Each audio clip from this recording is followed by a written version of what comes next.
আলাইহিস সালামের জামানায় 40 দিনের বন্যা। এই বন্যার পরে জাহাজ যখন নেমে গেল,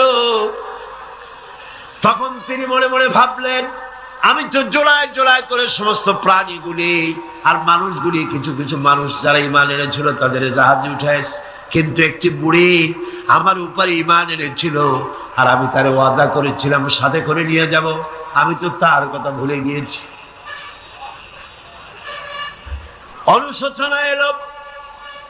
জাহাজ থেকে নেমে চতুর্দিকে লক্ষ্য করলেন, মানুষ নাই, জনপদ নাই, সব শেষ হয়ে গেছে। পাহাড় পর্বত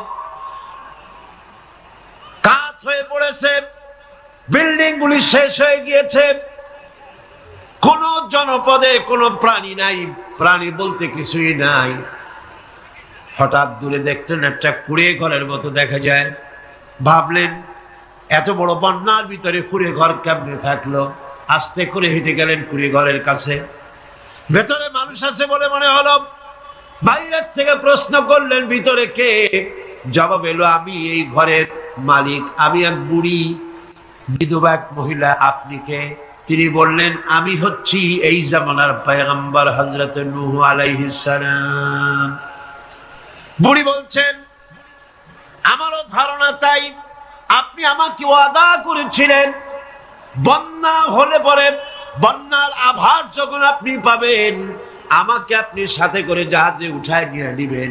আমার মনে হয় বন্যা কবে হবে সেই খবর দেওয়ার জন্য আপনি এসেছেন। হযরত নূহ আলাইহিস সালাম সিজদায় পড়ে কাঁদতে লাগলেন, বললেন, রব্বুল আলামিন, তোমার কুদরত বোঝার ক্ষমতা আমার নাই। 40 দিন পর্যন্ত পানির ভিতরে মানুষ কেমনে জীবিত রইল? আল্লাহ পাক শোনালেন, রূহে